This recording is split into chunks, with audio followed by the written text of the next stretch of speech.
Bom dia, gente! Sejam bem-vindos. Chegamos. Apareci a Margarida.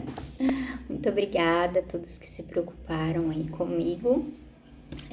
Na sexta-feira à tarde, mais ou menos, eu comecei com uns calafrios estranhos. E nesse tempo, inclusive, gente, vai beber água, se cuidem, passem repelente. Que mais? Cuida, porque a Covid também tá voltando aí. Tá voltando não, mas algumas pessoas eu tive contato nessa última semana que tiveram Covid, voltaram a ter Covid. E aí eu fiquei preocupada na sexta-feira e fui procurar um médico já para fazer o teste para tirar isso da minha cabeça. Enfim, foi uma saga, mas ontem finalmente eu consegui o resultado. Eu não tô com Covid, não tô com dengue, graças a Deus. Eu tava com febre, enfim, tava dando algumas coisas, mas me sentindo bem. Foi mais mesmo para preservar, enfim, família, pessoal do trabalho, amigos.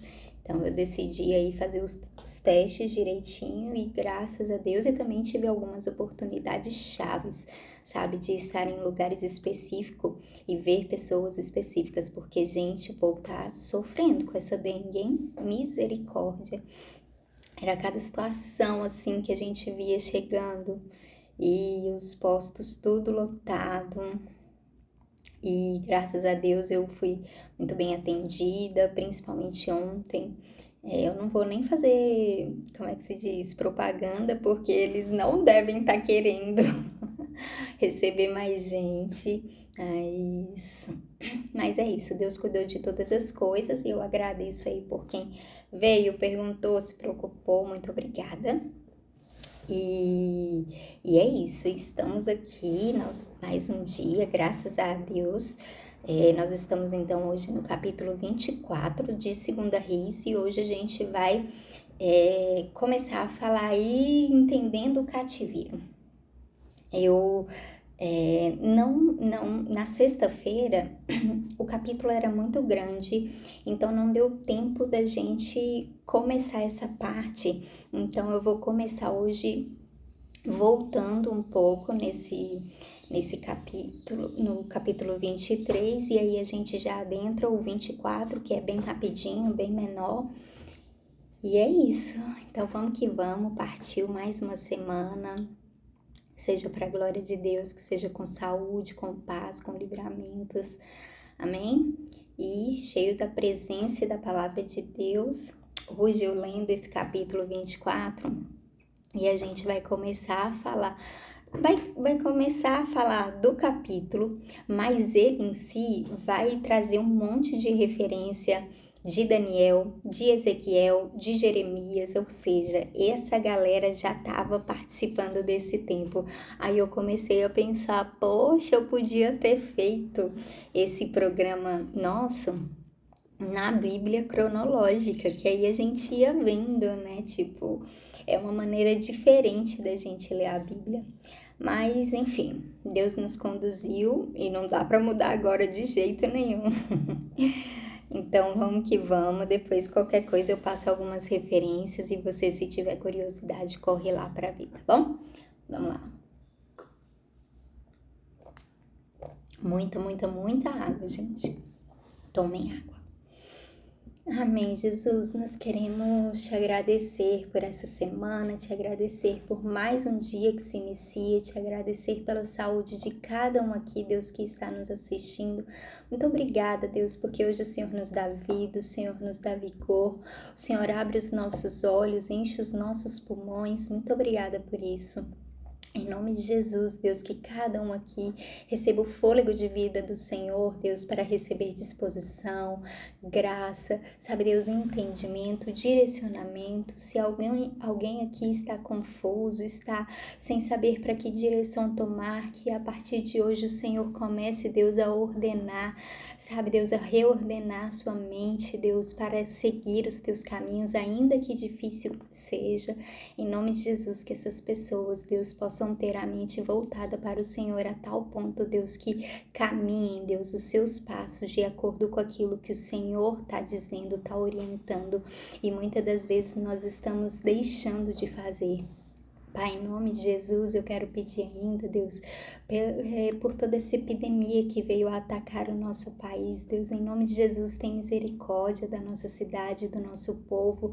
Deus, afasta de nós, Deus, todo o mal. Em nome de Jesus, cuida daqueles que estão enfermos, em camas de hospital nesse momento. Sabe, Deus, com dores no corpo. Em nome de Jesus, restaura, Pai.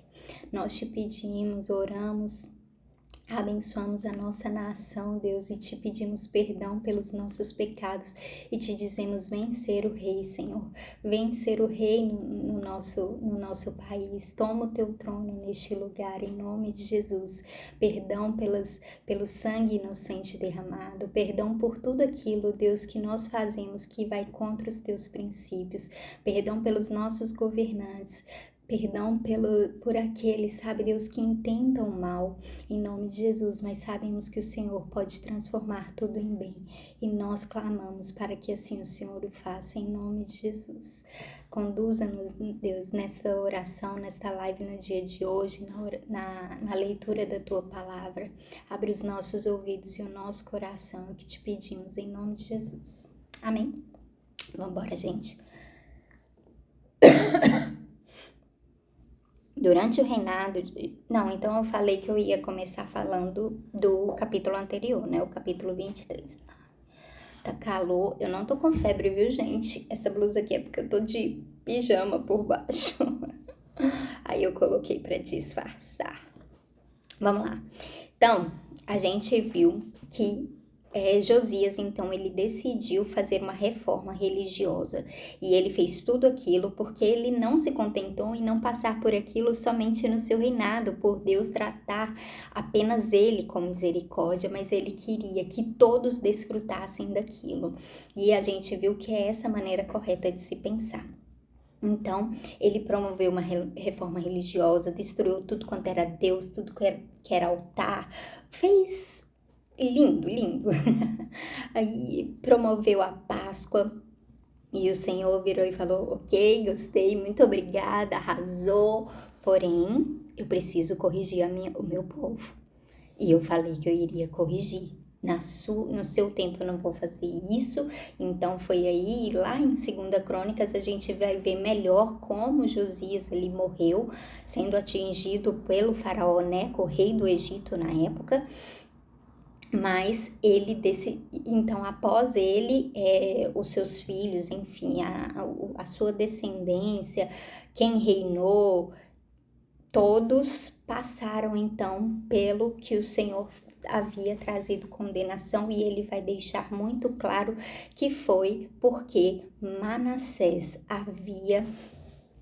todo o povo, na verdade, não quis ouvir os profetas, que no caso, na época, era Ezequiel, era Jeremias, era Isaías, e porque Manassés, ele pecou muito contra a terra e contra Deus.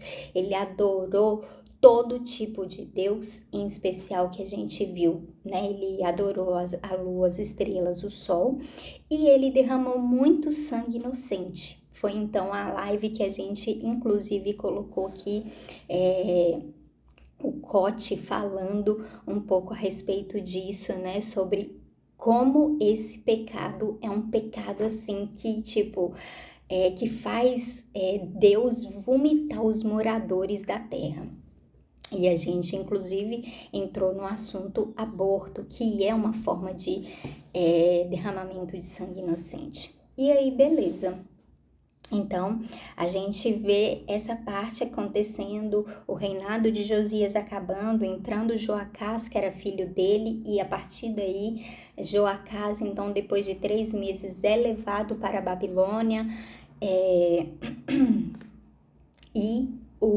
e Nabucodonosor, na época, eu acho que já estava Nabucodonosor, ele então coloca o irmão de Joacás, que é Jeoaquim, e depois ele vai mudar o nome do homem para... Joaquim cobrou um imposto... Enfim, é isso. Vamos mais finalizando, então, concluindo o capítulo passado, foi basicamente isso. Vamos continuar, então, lendo o capítulo 24, que vai dizer: Durante o reinado de Jeoaquim, o rei Nabucodonosor da Babilônia invadiu Judá e durante 3 anos Jeoaquim foi dominado por ele, mas depois se revoltou. Para destruir Judá, o Senhor Deus fez conforme tinha dito pelos seus servos, os profetas, isto é, ele mandou contra Jeoaquim bandos armados de babilônios, sírios, moabitas e amonitas. Isso aconteceu com Judá por ordem do Senhor, para expulsar o povo de Judá da sua presença por causa de todos os pecados que o rei Manassés havia cometido e principalmente por causa de todas as pessoas inocentes que ele havia matado. O Senhor não quis perdoar Manassés por esse pecado. Tudo o que Jeoaquim fez está escrito na história dos reis de Judá. Jeoaquim morreu e o seu filho Joaquim ficou no lugar dele como rei. O rei do Egito nunca mais saiu da sua terra com o seu exército, pois o rei da Babilônia havia conquistado todas as terras que tinham sido do Egito, desde o rio Eufrates até a fronteira do norte do Nilo. Do Egito, do Nilo.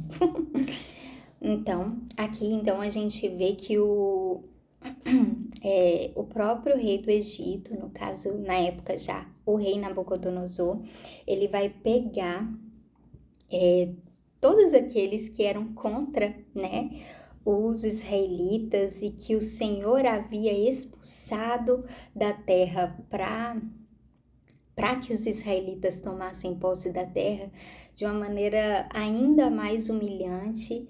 Eles então, o Senhor permite e eles então avançam e atacam Israel. Enfim, provocando ali a destruição e o cativeiro deles. E aí, gente, uma das coisas que eu quero chamar a atenção e trazer pra gente, Nabucodonosor, Nabucodonosor tem um monte de... Em hebraico é muito, muito estranho lá como é que se escreve, eu não vou conseguir nem falar. Mas em hebraico, o significado, trazendo para o português, o que quer dizer Nabucodonosor é queira Nebo proteger a coroa. Então, e aí vai falar que ele era o grande rei da Babilônia que capturou Jerusalém e levou Judá para o cativeiro. Nabucodonosor, então, na época era aquele rei que, mais uma vez, parecia, que ninguém poderia detê-lo, E aí, beleza, e aí no versículo 8 vai continuar dizendo: Joaquim tinha 18 anos de idade quando se tornou rei de Judá. Ele governou 3 meses em Jerusalém. A mãe dele se chamava Neusta e era filha de Eunatã de Jerusalém. Seguindo o exemplo do seu pai, Joaquim fez coisas erradas que não agradam a Deus o Senhor. Foi durante o reinado de Joaquim que o exército da Babilônia, comandado pelos oficiais do rei Nabucodonosor, marchou contra Jerusalém e cercou a cidade. Enquanto a cidade estava cercada, o próprio rei Nabucodonosor foi até lá. E o rei Joaquim, a sua mãe, os seus filhos, os seus oficiais e os funcionários do palácio se entregaram aos babilônios. No 8º ano do reinado de Nabucodonosor, ele levou Joaquim como prisioneiro.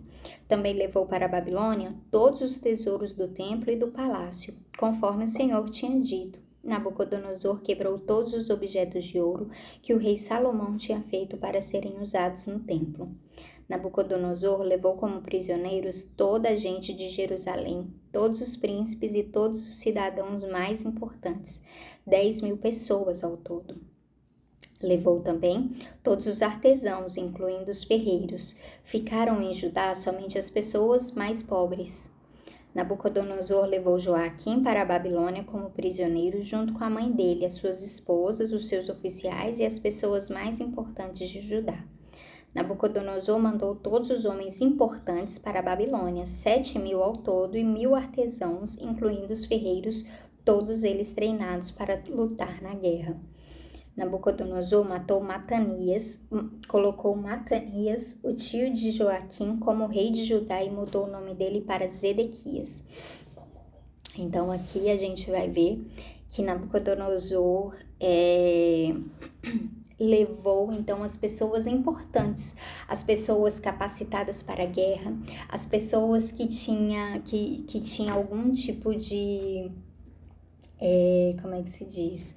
De habilidade com as mãos, que eram os artesãos, né? Levou todas as pessoas importantes, todos os príncipes, o príncipe, a mãe né, ali de Joaquim e tal. Todo mundo mais importante ele pegou e ele levou cativo para a Babilônia e deixou na terra apenas os mais pobres.